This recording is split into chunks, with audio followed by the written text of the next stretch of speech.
Yes, MFM did it in a very fashionable style at the Indoor Sports Hall of the National Stadium in Lagos, that is Surulere, precisely where they defeated the Customs of Abuja team in the finals of the Women's Basketball League 2023. It was a good one for them, winning all of their games without losing any in the final four that went down at the National Stadium in Lagos. And congratulations to MFM for winning that title. On that note, I welcome you to the show 360 Sports on Trust TV. I am Emmanuel Fashimi. I'm not alone on the show. I have Olawale Peters joining me this lovely weekend. I always love this, your smile. Yeah, the smile is for the weekend. Okay. Thank God it's Friday. Friday. Yeah, thank you, Emmanuel, for having me. It's my pleasure. Okay. So, a good one for the MFM team, and I won yesterday during the final match.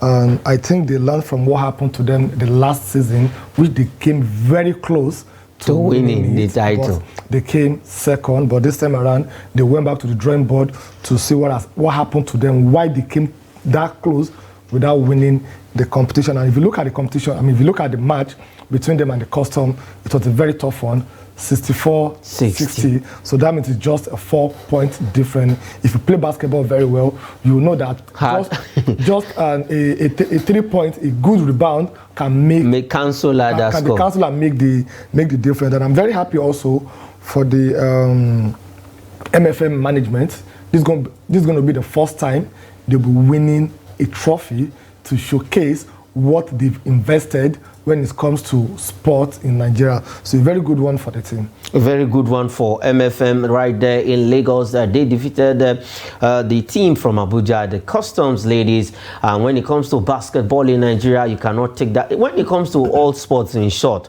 you cannot take it away from the paramilitary, the military. They always do well. They have their good teams. On the show yesterday, we talked about the NSCDC, the safety shooters, where the handball competition will be starting. And MFM, now we're talking about basketball, where the Customs ladies got to the final. Now, for MFM, like you said, after learning from their past outings, they came close last season, the almighty First Bank. This time around, I think all the teams have a plan for First Bank. They didn't even allow them to come close to the final four at all. But good one for MFM, like you said.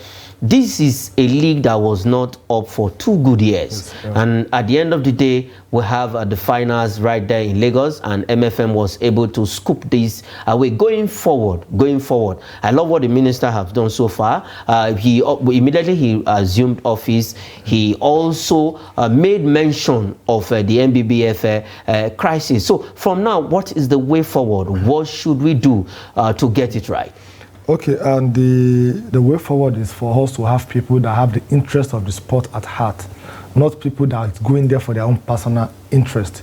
MBBF is another sport that we're not taking very serious in this country, and that is an area that we have a lot of staff.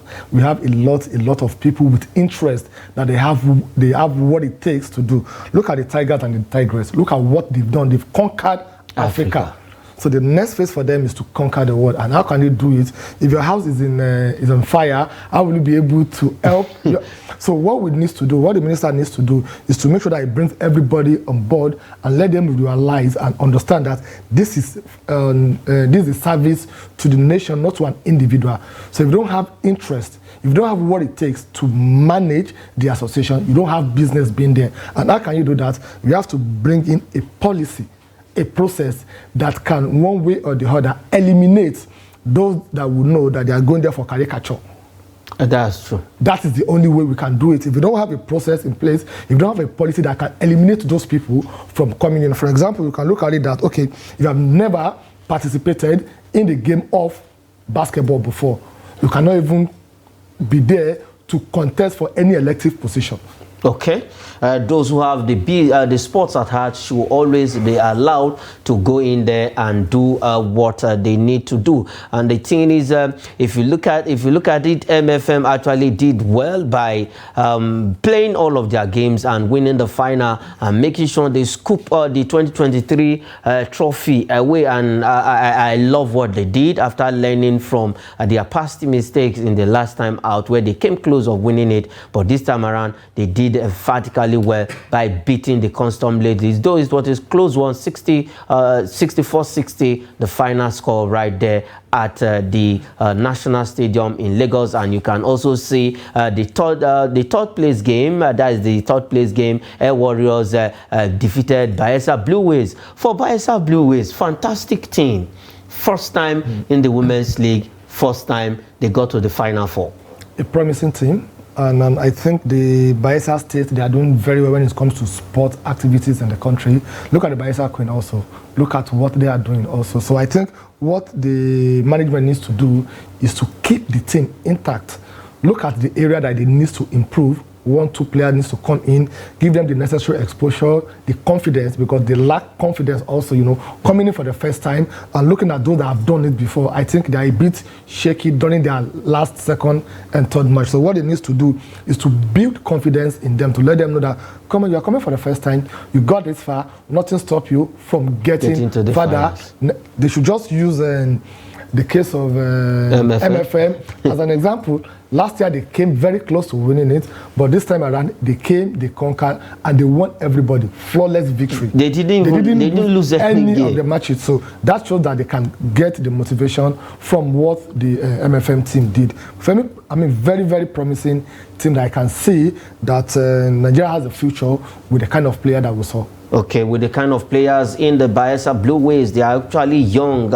If you see those players, they are truly, truly young players. These teams was put together just of recent, and look how far they went in the Women's League. Congratulations to all of the 4 teams that participated in the finals, the champions, MFM, Air Warriors, Customs, and Bayelsa Blue Waves. The 4 teams have actually done well, and it's a good one. Going forward from now, the Women's League should not be stopped for no reason. All the power tussle in the MBBF should stop. It's not helping the sports at all. Okay, let's leave the story of MBBF and go straight to football. Let's start with the administrative side of football now, where fantastic player, if you ask me, good defender.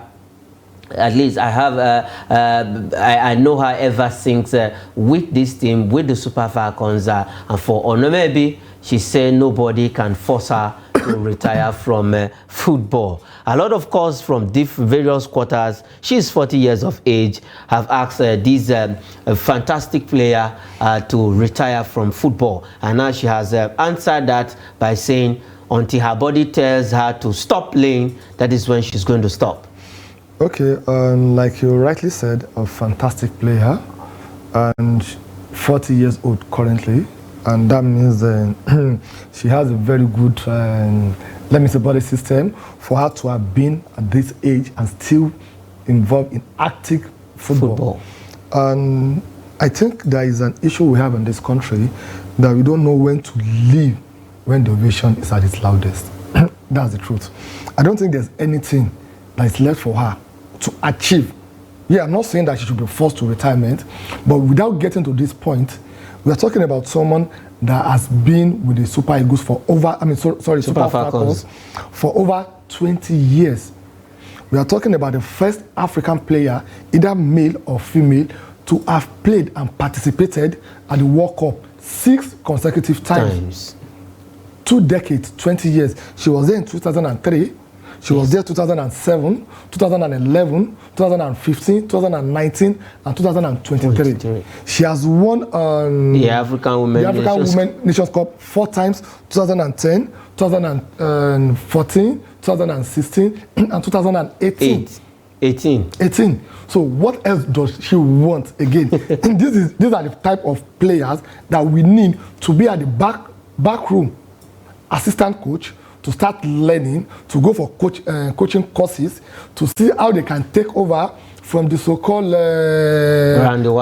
secondary school coach that we have as our own Super Falcon coach. Here, we're talking about someone that won it, someone that understands the grassroots football.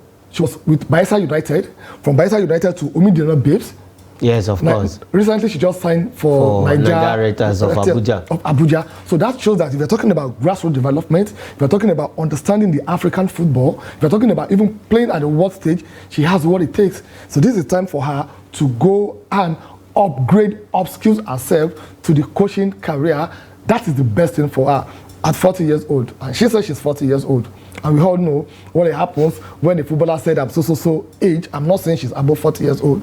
But at 40, I think it is high time for her to really do the right thing. She has paid her dues. There's nothing left for her to do. She has broken a lot of records that will take a lot of people years. For a woman player? For a woman player, for example, I remember in 2019, she broke the record of being the first African player, male or female, to represent a team at the World Cup 50 times.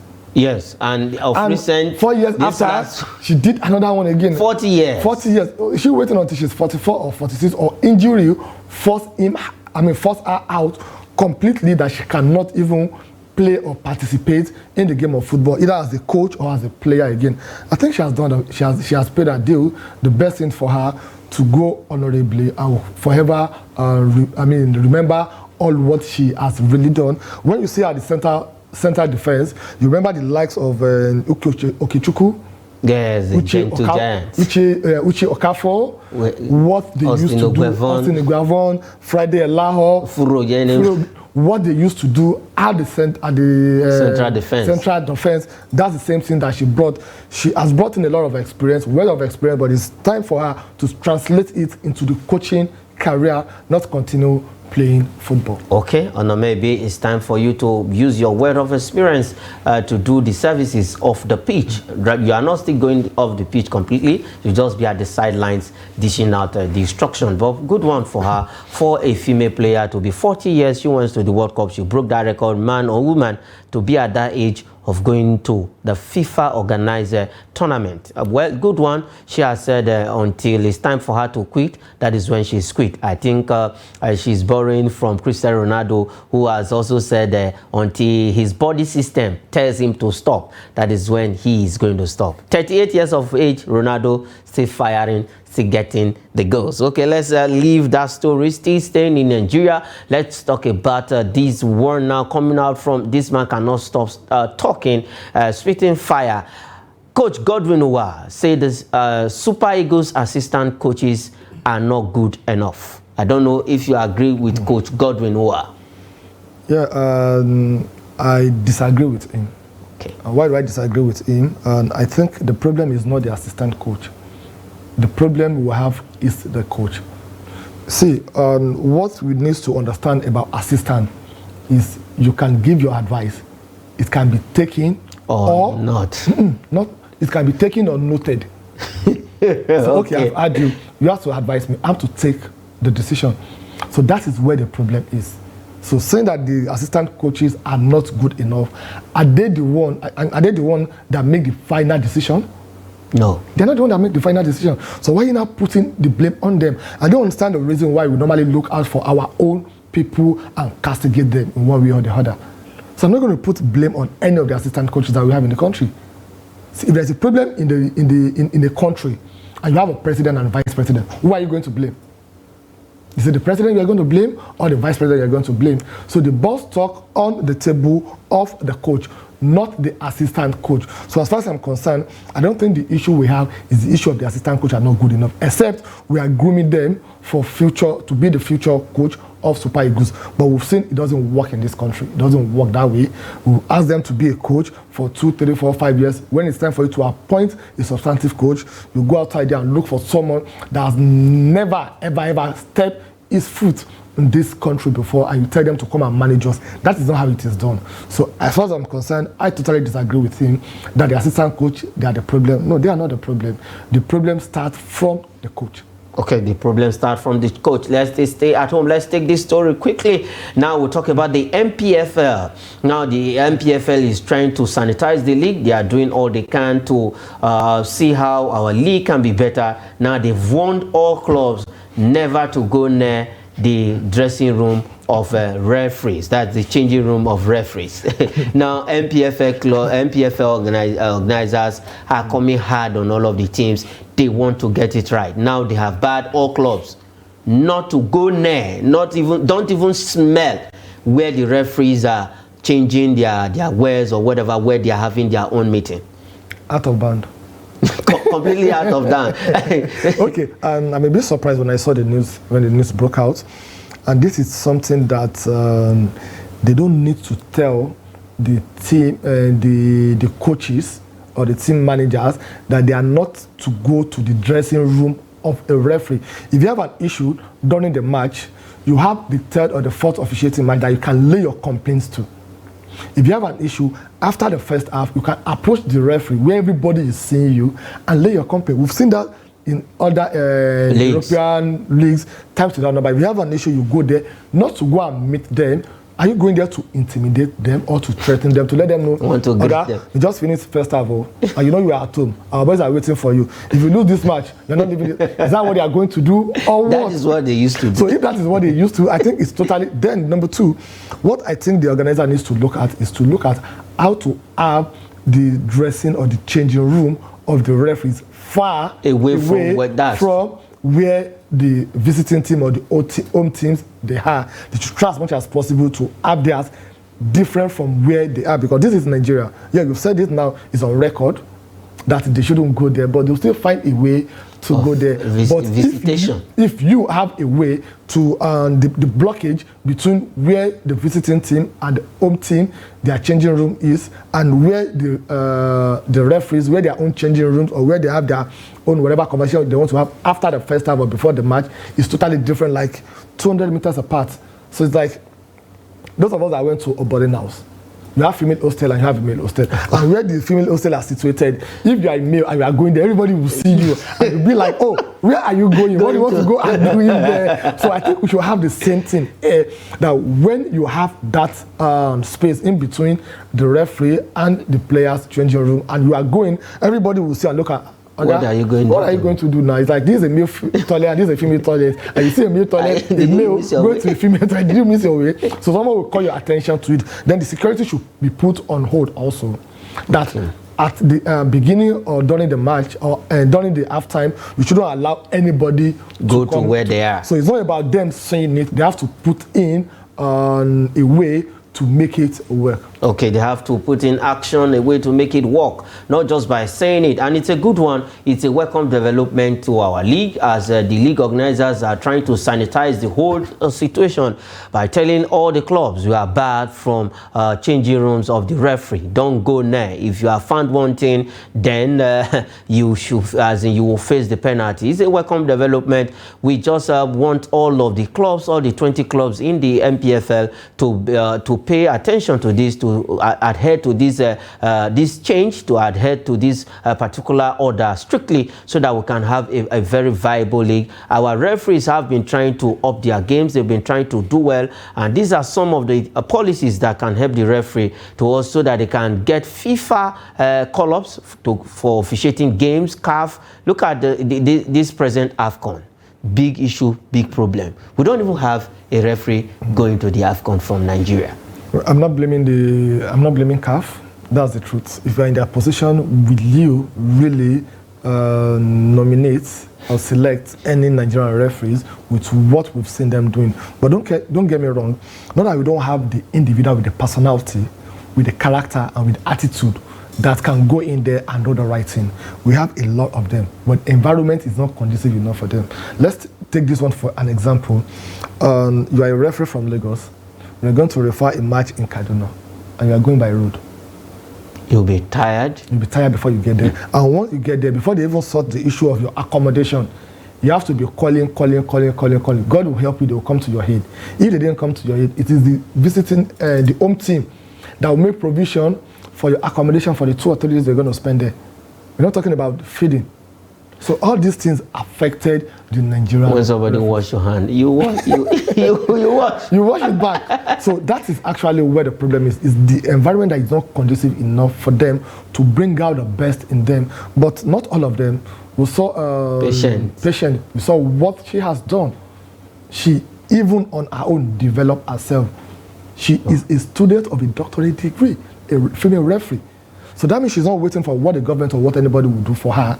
She went all out and do. So we still have them also here. So I'm not really blaming CAF for this. I think we need to get it right from home before we can do it. Even the Premier League, in Premier League also, how many of FA referees that normally officiate in Euro or even at the World Cup? Maybe one or two. One or two.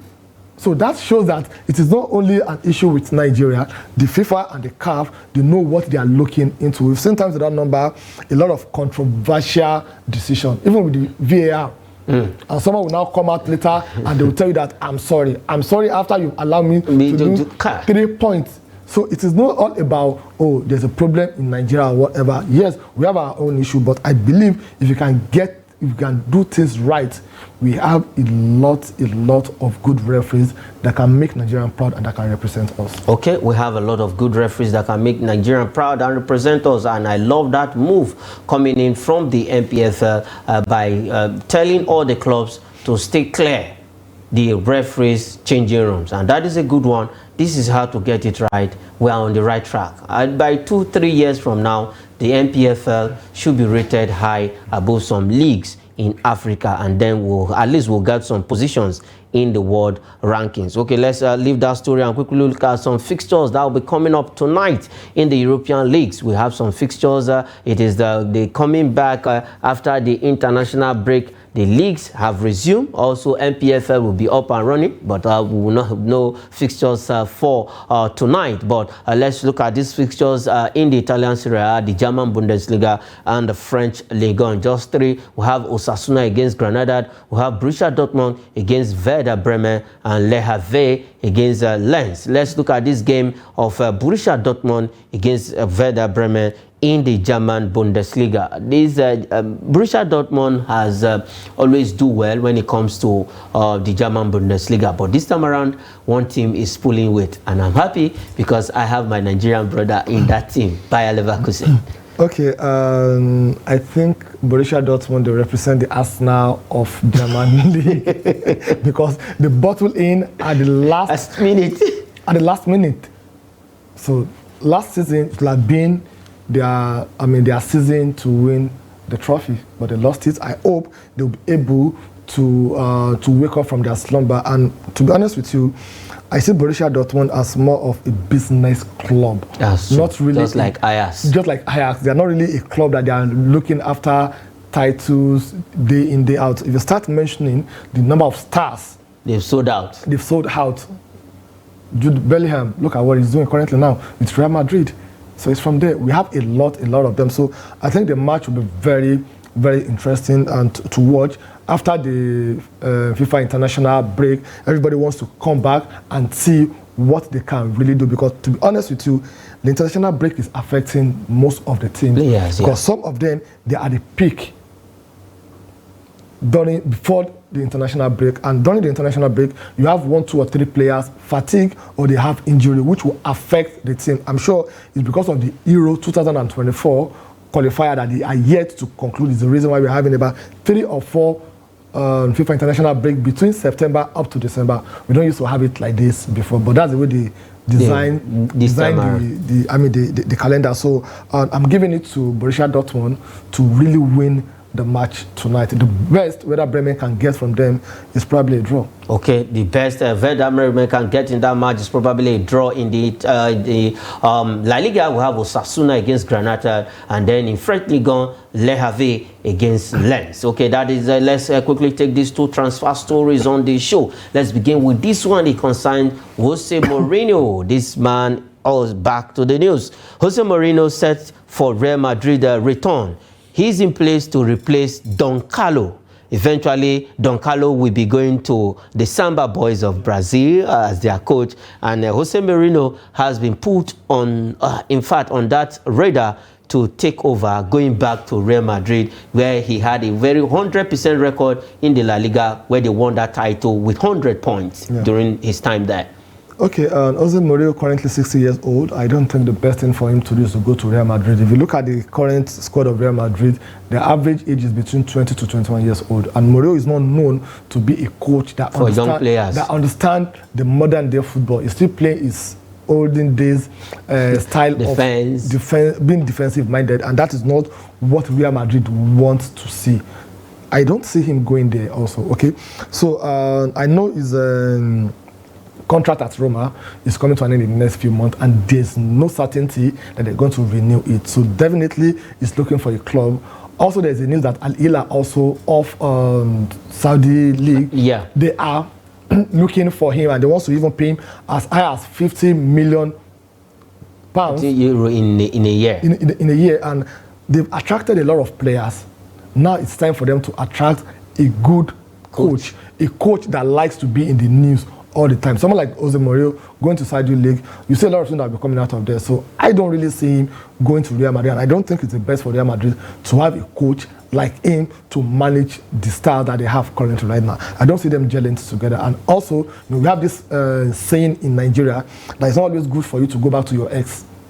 We saw what happened when he went to Chelsea. We saw what happened when even Cristiano Ronaldo went to Real Madrid also. Him going back to Real Madrid, I think it's not going to be a good one for him. Okay, it's not going to be a good one for Jose Mourinho going back to Real Madrid. Let's take this one quickly before we leave the show this morning. Inter Miami wants Luis Suarez in January, and Luis Suarez has at some point says he wants to retire alongside Lionel Messi. He wants them to play together so that they can retire together. Would this be feasible? It's not left for Inter Miami to do all the chasing. The coach has said, we want this man for Grêmio. He's plays in Grêmio in Brazil right now. For Luis Suarez, do you see him coming back to MLS? Yeah, I see him going back to MLS. Since he said it's part of his dream to retire alongside his childhood friend, that's Lionel Messi. So this is an opportunity for him to achieve that. I see that one happening. Okay, you see that one happening. That is where we'll leave it on the show. 360 Sports on Trust TV. Thanks for all the insightful analysis. And for Jose Mourinho, I believe he will hear you. Definitely, because he needs the money, the oil money. He needs the oil money. Just go to Saudi League and get it. And we on Trust TV also want the Saudi money. That is why we leave it on 360 Sports this lovely Friday morning. Thanks for watching. I am Emmanuel Fashimi.